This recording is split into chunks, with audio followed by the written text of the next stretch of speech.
Bonjour à tous les élèves du terminal. Donc aujourd'hui, on va traiter un chapitre extrêmement important, tant pour l'examen final de l'année que pour les concours. Donc le pH, calcul de pH, les questions sur les acides et les bases, c'est vraiment des questions que vous aurez toujours dans un examen de terminal ou dans des concours, en particulier les concours de médecine. Donc, dans ce chapitre, on va définir qu'est-ce que c'est qu'un acide, qu'est-ce que c'est qu'une base, comment définir un pH, ensuite, quelles sont les relations principales, c'est-à-dire cas d'un acide fort, base forte. Ensuite, on va déterminer et définir ce que c'est qu'une relation acide-base, déterminer la constante d'équilibre et ainsi de suite. Bien, commençons par définir qu'est-ce que c'est qu'un acide, qu'est-ce que c'est qu'une base. Dans l'oxydoréduction, vous avez vu que c'est une réaction qui fait intervenir un échange d'électrons. Ici, à la place des électrons, il y aura tout simplement un échange de protons. Donc, un acide, c'est une entité chimique capable de céder, de donner, de libérer un proton au cours d'une réaction chimique. Si vous avez A, c'est un acide, ça veut dire A, il peut se débarrasser d'un proton H+, pour donner une base. Et donc, tout de suite, la définition d'une base, ça sera le contraire, ça sera la réaction inverse. Une base, c'est une entité chimique capable de capter un proton pour donner un acide. Donc voilà quelques exemples d'acide et de base. Donc HBr, c'est un acide. Pourquoi? Parce qu'il peut libérer un proton pour se transformer en Br-. Br-, c'est une base car elle peut capter un proton H+, pour donner HBr. Prenez NH4+, c'est un acide car il peut libérer un proton H+, pour se transformer en NH3. Inversement, NH3, c'est une base car il peut capter un proton pour donner un acide NH4+. Bien. Chaque réaction d'un acide et des bases, comme l'oxydoréduction, elle fait toujours intervenir deux couples oxyrèdes. La même chose, une réaction acide-base fait intervenir deux couples acide-base. Donc voilà, par exemple, un premier couple, l'acide CH3COH, sa base conjuguée c'est CH3CO-. Et vous avez aussi un deuxième couple NH4+, NH3. Donc si on fait réagir ces deux couples acide-base, vous allez avoir une réaction entre l'acide d'un couple avec la base du deuxième couple. Donc voilà, vous avez cet acide-là, il va réagir avec la base du deuxième couple pour donner l'acide du deuxième couple plus la base du premier. La base, c'est celle-là. Au contraire, c'est celle-là. Donc vous voyez, CH3COH plus NH3 va donner NH4+, plus CO3CO-. Voilà un autre exemple. Vous avez deux couples ici. Dans cette réaction, vous avez deux couples acide-base. Le premier couple, c'est HCl, sa base conjuguée, c'est Cl-. Et vous avez le deuxième couple, c'est H3O+, c'est l'acide, sa base conjuguée, c'est H2O. Donc l'acide va réagir avec la base du deuxième couple pour donner la base du premier couple plus l'acide du deuxième. Donc on parle de couple acide-base conjugué. Donc chaque acide, vous avez sa base conjuguée. Vous avez un cas particulier qui est l'eau, qu'on utilise souvent comme solvant pour les solutions aqueuses. L'eau présente deux couples acide-base. Donc le premier, c'est H3O plus H2O. Pourquoi? C'est un couple acide-base. H3O plus, c'est un acide. Il peut libérer un H+, pour se transformer, pour donner de l'eau, H2O. Vous avez aussi un deuxième couple, c'est H2O ou H-. H2O aussi peut libérer lui-même un proton pour se transformer à une base au H-. Et vous voyez maintenant que l'eau peut jouer le rôle d'une base dans ce couple-là et peut jouer le rôle d'un acide dans ce couple. Une entité chimique qui peut jouer le rôle d'un acide et d'une base est appelée un amphotère ou ampholyte. Bien, maintenant, on va définir qu'est-ce que c'est qu'un acide fort, qu'est-ce que c'est qu'un acide faible. Donc, la réaction d'un acide dans l'eau peut être soit totale, soit limitée. Ça veut dire qu'il y a un équilibre chimique. Si l'acide est fort, ça signifie tout simplement qu'il est entièrement dissocié dans l'eau. Autrement dit, la réaction qu'on lui associe est totale. Si vous démarrez avec N mol de AOH plus de l'eau en excès, à la fin, vous allez avoir 0 mol de AOH et formation de N mol de H3O+. Si la base est forte, c'est exactement la même chose. La réaction de la base dans l'eau est une réaction totale. Donc la base, lorsqu'on la dissocie dans l'eau, va donner une équation totale, une réaction totale. Donc on va définir maintenant, et bien sûr on a défini ce que c'est qu'un acide fort, ce que c'est qu'une base forte. Donc un acide faible ou une base faible, cette réaction-là, vous allez avoir un équilibre chimique. Autrement dit, la réaction ne sera pas totale. Une autre entité qu'on utilise souvent dans ce chapitre, c'est ce qu'on appelle le produit ionique de l'eau. Et là, il faut faire attention. Qu'est-ce qu'on appelle le produit ionique de l'eau? Pour toute solution aqueuse, à une température bien donnée, la concentration de H3O+, multipliée par la concentration de H-, c'est une constante. Et cette constante, c'est ce qu'on appelle le produit ionique de l'eau. Et cette constante-là ne dépend que de la température. Et c'est uniquement à 25 degrés que cette constante est égale à 10-14. Et tout ce qu'on va faire dans la suite, c'est relatif à cette constante-là, à 10-14. D'accord? Donc, si jamais, dans un concours, vous avez une température différente, ça veut dire tout ce qu'on va faire dans la suite, les valeurs peuvent changer. Donc, le produit ionique de l'eau est égal à 10-14, uniquement à 25 degrés C. Bien, donc voilà, on a défini ce que c'est qu'une base, ce que c'est qu'un acide, ce que c'est qu'un acide fort, une base forte. Et maintenant, on va définir ce que c'est que le pH d'une solution aqueuse. Donc le pH, c'est une abréviation du mot potentiel d'hydrogène. Donc la formule de pH est appliquée pour certaines concentrations. Bon, je ne vais pas donner les valeurs, donc on va supposer toujours que les formules qu'on travaille dans ce domaine de concentration pour cette année. Et l'expression qui donne le pH, c'est tout simplement la relation moellog de la concentration de H3+. Le log ici, c'est le log décimal. Et donc, la concentration de H3+, c'est égal à 10 à la puissance moins le pH. Donc ça, c'est des formules à retenir. Vous aurez l'occasion d'utiliser dans presque tous les exercices de chimie acide-base. Bien. Maintenant, on va voir quelques cas particuliers de quelques solutions. Solution neutre, solution acide, solution base. Toujours dans le cas où le produit ionique est égal à 10-14. Qu'est-ce qu'on appelle une solution neutre? Une solution neutre, ça signifie tout simplement que vous avez autant concentration de OH- est exactement égale à la concentration de H3O+. Donc la solution, elle est neutre. Et si ces deux concentrations sont égales, ça veut dire, d'après la définition du produit ionique de l'eau, c'est H3O+, fois OH-.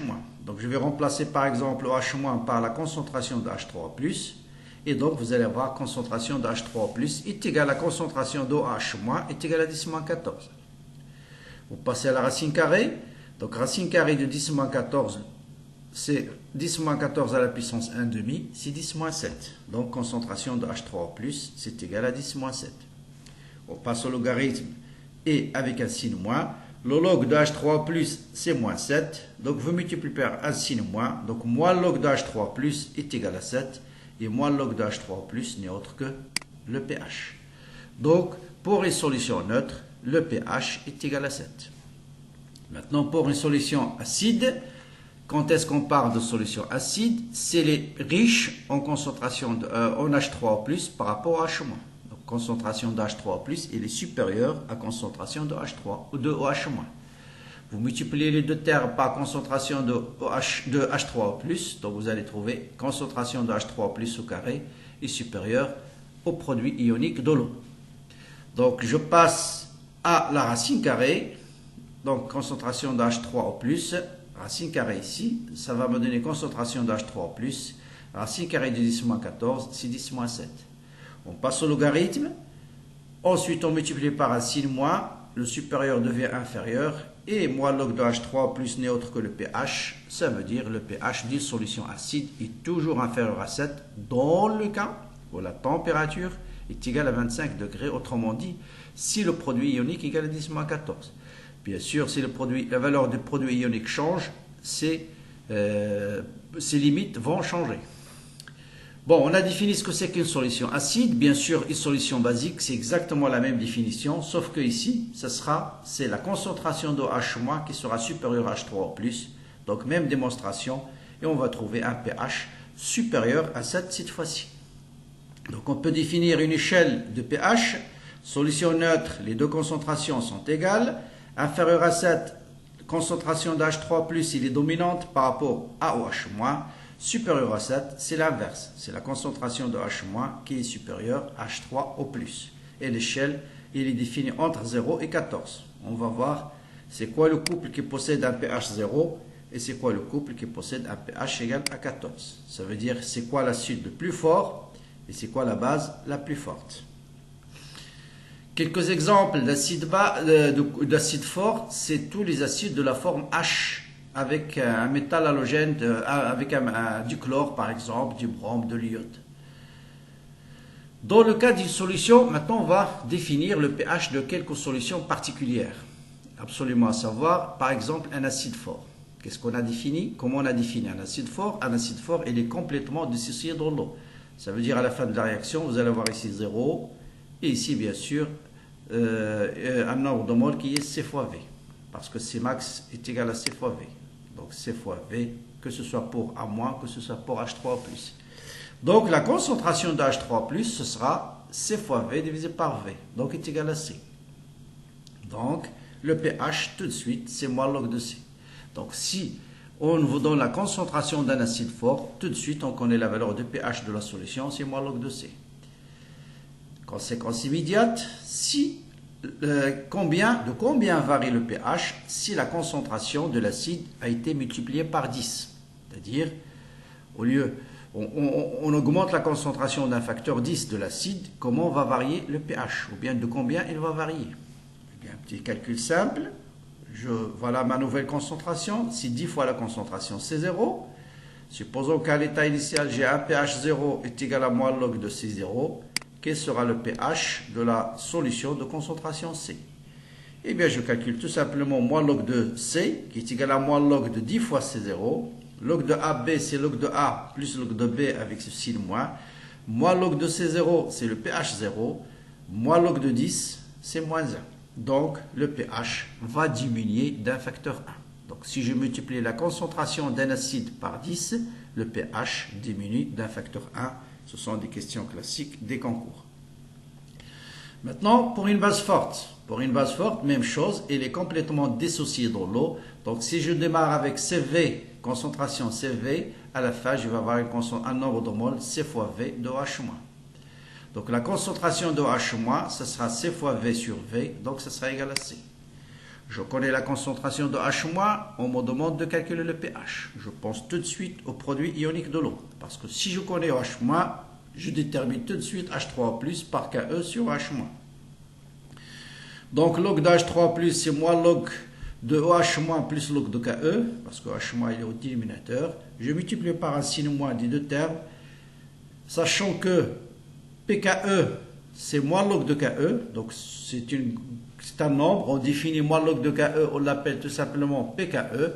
Donc vous multipliez par un signe moins des deux termes, et donc vous avez le pH est égal à PKE plus, voilà, plus log de C. D'accord? Parce que log de H-, sa concentration c'est C. Donc PKE plus log de C. Donc le pH d'une base forte, c'est 14 plus log de C. D'accord? Donc pour un acide fort, c'est log de C. Pour une base forte, c'est 14 plus log de C. Même question que tout à l'heure. De combien varie le pH si la concentration, cette fois-ci, de la base a été multipliée par 10? Je prends une base encore plus forte d'un facteur 10. Est-ce que le pH va augmenter toujours de 1 ou bien au contraire, il va diminuer de 1? Bon, même calcul. Donc pH, c'est 14 plus log 10 fois C0. Et log de 10 fois C, c'est log de C0 plus log de 10 qui est 1. 14 plus log de C0, c'est le pH 0. Donc le pH, ça sera le pH initial plus 1. Donc si je multiplie la base, augmente la concentration de ma base d'un facteur 10, le pH va augmenter de 1.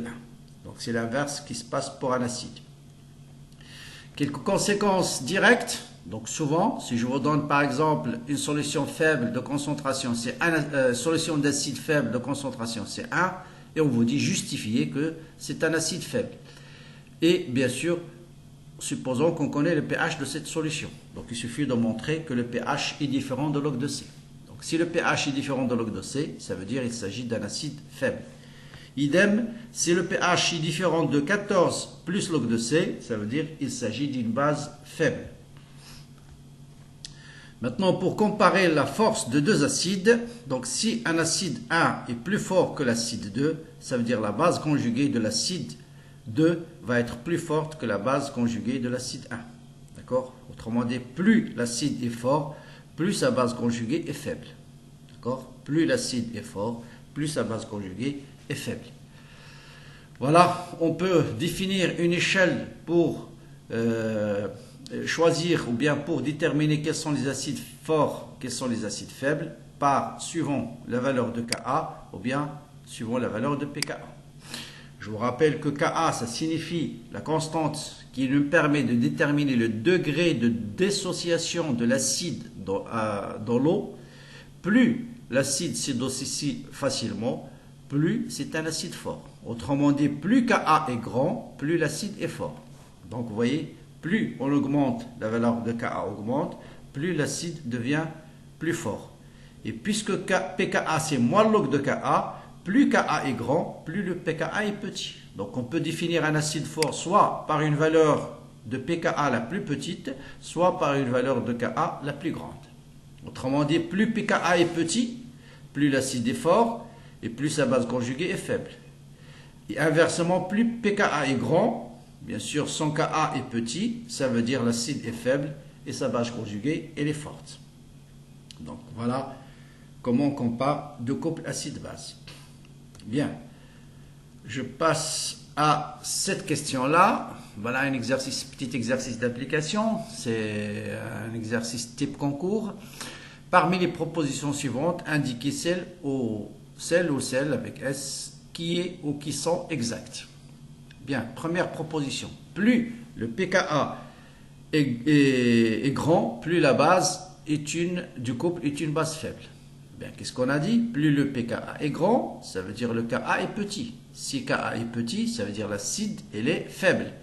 Et si l'acide est faible, ça veut dire sa base conjuguée, elle est forte. Donc, c'est une fausse réponse. Bien.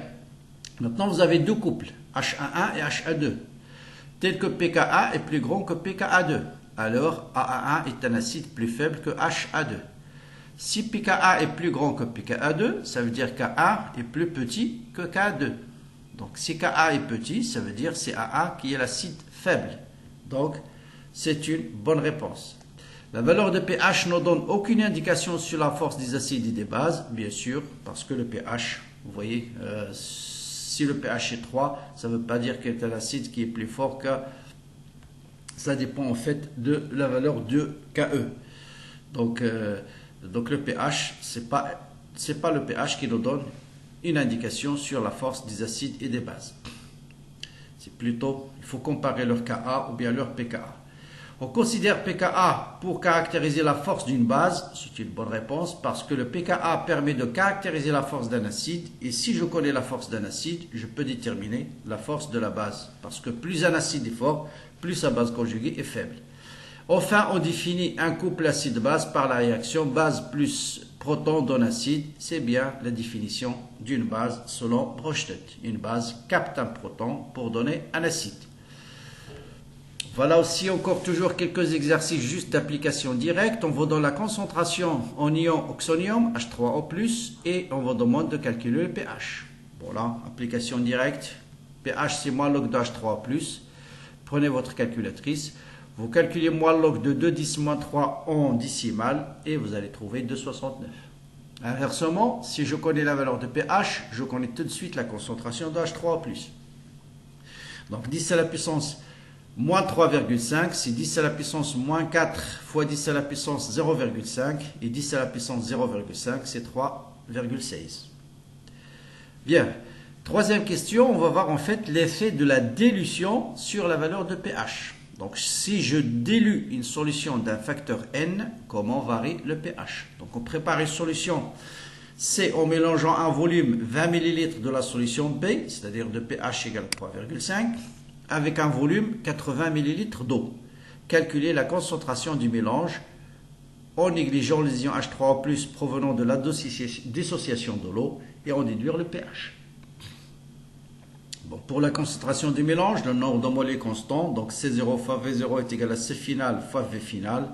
Le volume final est 5 fois le volume initial, parce que le volume final c'est 80 plus 20, c'est 100 ml. Le volume initial c'est 20 ml. Donc le volume a été multiplié par 5, donc la concentration va être divisée par 5. Donc C1 c'est C0 sur 5. D'accord? Donc le pH, puisque là je travaille avec un acide fort, donc le pH c'est moins log de C.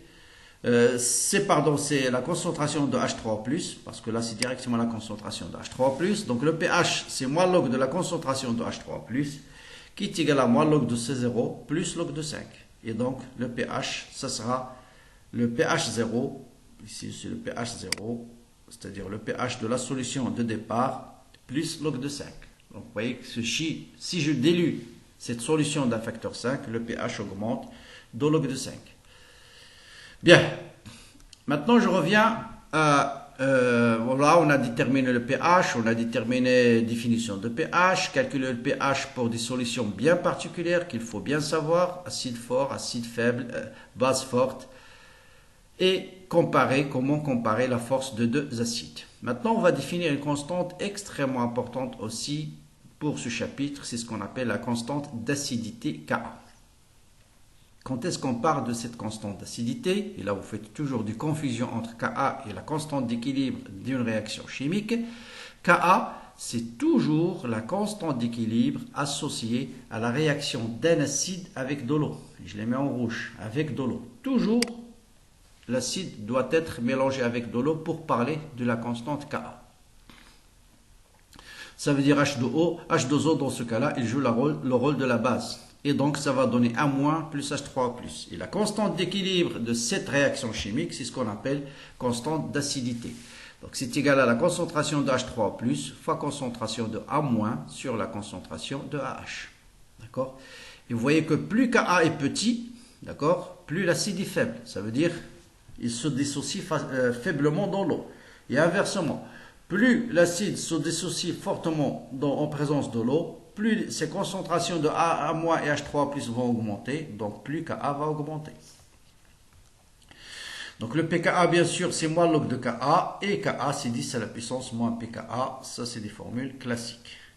Maintenant, c'est quoi la relation entre le pH et le Ka? Donc on va déterminer concentration de H3O+, passer au logarithme, et multiplier le tout par moins 1, et vous avez une formule aussi extrêmement importante, qui est le pH, moins log de H3O+, est égal au pKa, c'est moins log de Ka, moins log de AH sur A-, ça veut dire plus log de A- sur AH. Log de la base, concentration de la base, divisé par la concentration de l'acide. C'est une relation extrêmement importante. Il permet de déterminer le pH connaissant le pKa ou le pKa connaissant le pH si je connais le rapport des concentrations. Or, le rapport de ces concentrations est souvent déterminé d'après le tableau d'avancement. Donc, dès qu'on vous donne un mélange, on connaît le nombre de moles et le tableau d'avancement en général d'une réaction chimique permet de déterminer la concentration du mélange à l'état final. Donc, ça, c'est souvent il est connu. Donc, c'est une relation très très utile qui permet toujours de déterminer le pH connaissant le pKa ou inversement. Donc, je la note, une équation étoile vraiment A, très très utile.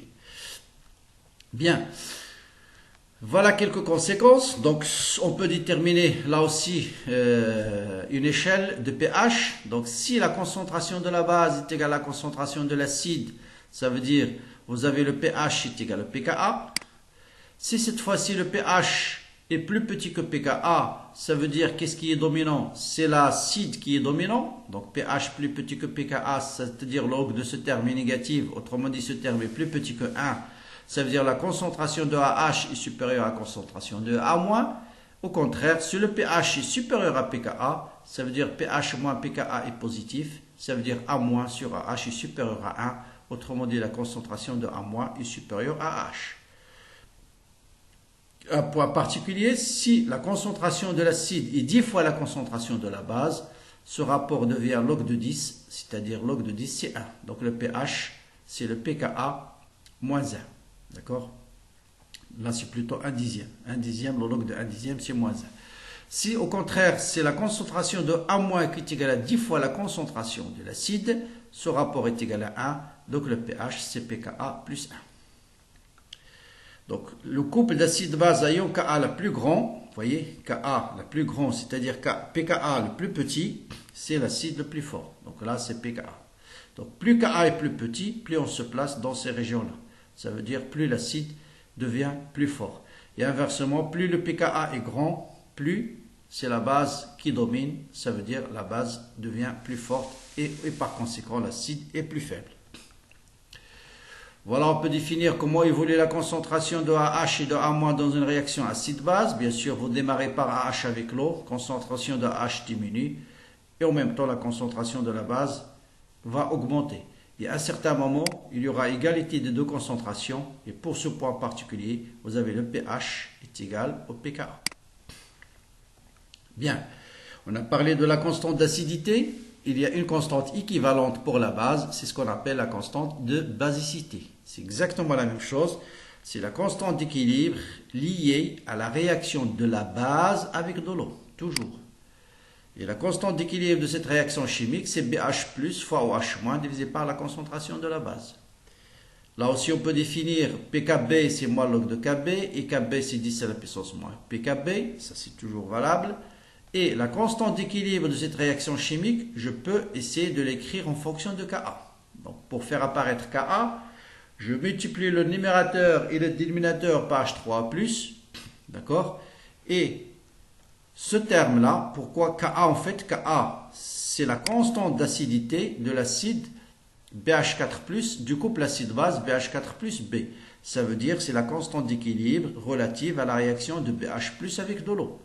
Et cette constante, c'est égal à quoi? C'est la concentration de la base fois la concentration de H3+, divisé par BH+. Donc, je vais isoler ce terme. Voilà, ce terme-là. Ce terme, c'est quoi? C'est la concentration de la base. C'est l'inverse en fait. C'est la concentration de la base fois H3+, divisé par BH+, c'est-à-dire 1 sur Ka. Voilà, c'est 1 sur Ka. Qu'est-ce qu'il me reste? Concentration de H- fois H3+, qui n'est autre que le produit ionique de l'eau. Donc, vous avez une relation aussi extrêmement importante, je le note aussi avec un deuxième étoile, qui est KB, bon, indice B, fois Ka est égal à Ka. Donc, le produit de la constante d'acidité fois la constante de basicité, c'est égal à une constante, c'est égal à Ka. Si je passe au pKa, donc j'utilise le log, je multiplie par moins 1 partout, je vais trouver pKb plus pKa égale à 14. Et donc, vous voyez bien, plus pKa est grand, plus pKb est petit. Inversement. Donc, autrement dit, si plus Ka est grand, plus Kb est petit. Donc, plus la base est forte, l'acide est fort, plus la base associée est faible. Parce que le produit, c'est toujours égal à une constante.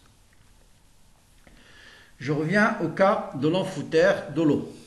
Et l'eau, on va définir la constante d'acidité de ces deux couples acide-base. Pour le premier, c'est H3 plus H2O. Voilà l'acide, voilà la base. Qu'est-ce qu'on appelle Ka? La réaction de l'acide avec de l'eau. Donc H3 plus de l'eau. Donc quelle est la base conjuguée de H3 plus? C'est H2O. Quel est l'acide associé à la base H2O? C'est H3 plus. Donc quelle est la constante d'équilibre de cette réaction? Ka, c'est la constante d'H3+, divisée par constante d'H3+, parce que l'eau, elle est en excès. Ce liquide n'intervient pas dans la constante d'équilibre. Donc, vous voyez bien que le pKa égale à 0. Donc, voilà, l'acide le plus fort, c'est H3+, parce que c'est celui qui possède le pKa le plus petit sur l'échelle de tout à l'heure. Bien. Si on passe maintenant au deuxième couple, H2O ou H-. Quelle est la constante Ka de ce couple acide-base? Donc, c'est la réaction de H2O en présence de l'eau. Donc, quelle est la base conjuguée associée à l'acide H2O? C'est OH-. Quelle est la base associée à l'acide associé à la base H2O? C'est H3+. Si je calcule cette constante d'équilibre, il va rester concentration de H- fois H3+, qui n'est autre que Ke. Donc, le pKa, c'est 14. C'est le plus grand pKa possible. Donc, c'est le pKb le plus petit possible, ça veut dire c'est la base la plus forte. Donc H2O, c'est l'acide le plus faible, ou H-, c'est la base la plus forte. Bien, maintenant, je fais juste deux réactions séparées, la réaction d'un acide avec l'eau, la réaction d'une base avec l'eau. Maintenant, on va faire une réaction de deux couples acide-base et voir quelle est l'expression de la constante d'équilibre associée à cette réaction chimique. Donc là, j'ai deux couples acide-base. Le premier de constante d'équilibre Ka, autrement dit de pKa1. Le deuxième, sa constante d'équilibre, c'est pKa2. Ça veut dire la réaction de A1 avec de l'eau, sa constante d'équilibre, c'est Ka1. La réaction de A2 avec de l'eau, sa constante d'acidité, c'est A2. Et quelle est la relation entre Ka1, Ka2 et la constante d'équilibre de cette réaction acide-base entre ces deux couples cette fois-ci et non pas chaque couple avec de l'eau. D'accord? Donc voilà la réaction. Cet acide va réagir avec cette base pour donner cette base plus cet acide-là. On détermine la constante d'équilibre. C'est bien sûr concentration des produits divisé par des réactifs divisé par le produit divisé par la réaction des réactifs, CH3CO- et NH4+, divisé par CH3COH et NH3. Ici, on va essayer de faire apparaître Ka1 et Ka2. Ka1, c'est la réaction de CH3COH avec de l'eau. Donc, vous allez avoir CH3CO- H3+ sur CH3COH. Ka2, c'est la réaction de NH4+ avec de l'eau. Donc, c'est l'inverse de cette expression-là. Et donc, vous voyez tout de suite que K, c'est Ka1 sur Ka2. Et donc, vous voyez que la constante d'équilibre de deux couples acide-base est toujours liée aux constantes d'acidité des deux couples qui interviennent dans la réaction chimique. Donc, je peux écrire cette constante d'équilibre, c'est 10 à la puissance moins pK1 sur 10 à la puissance moins pKa2. 10 à la puissance moins n au numérateur devient 10 à la puissance plus n. Donc, pKa2 moins pKa1. Bon, ça c'est l'indice, toujours. Ça c'est en indice A2. Hein. D'accord? Bien. Voilà un petit exercice d'application à cette relation-là, ou bien c'est ce que j'ai appelé aspect quantitatif d'une réaction acide-base. Cas particulier, je prends un volume V1 d'une solution de chlorure d'ammonium de concentration C1, on ajoute volume V2 d'une solution de soude. D'accord? Dès qu'on parle de soude, c'est NaOH. Ça veut dire la base c'est OH-. Et donc l'acide associé, l'acide conjugué, c'est H2O. On note la solution S obtenue. Donc, quels sont les couples acide-base qui interviennent? Est-ce la solution obtenue? Donc, les couples acide-base qui interviennent, d'accord? Donc, on vous dit chlorure d'ammonium, c'est NH4+. Chlorure d'ammonium, c'est NH4Cl. Donc, Cl-, c'est un ion inactif. Il va donner en solution NH4+. NH4+, lorsqu'il libère un proton, il va se transformer en NH3. Ici, dès qu'on vous parle de la soude, ça vous avez toujours OH-. Et la base, l'acide associé à OH-, c'est H2O.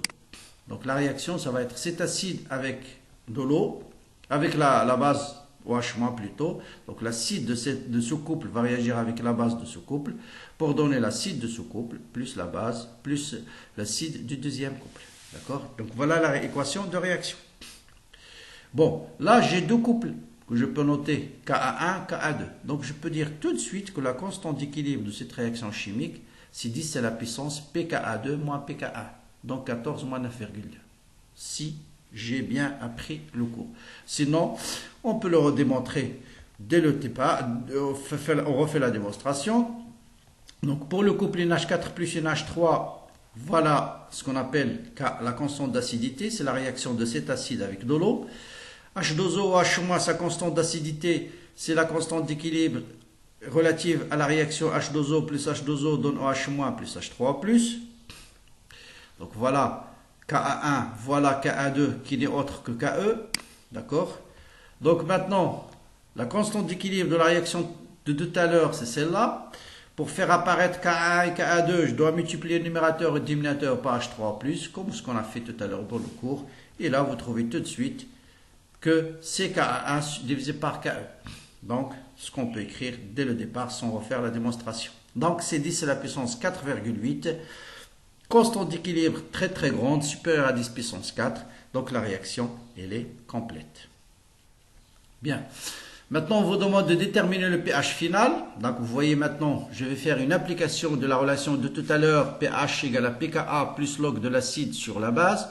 Souvent, dans une réaction chimique, on vous donne le nombre de moles, ou bien on vous demande comment calculer le nombre de moles à l'état initial. On vous demande de tracer souvent un tableau d'avancement, ça c'est très classique.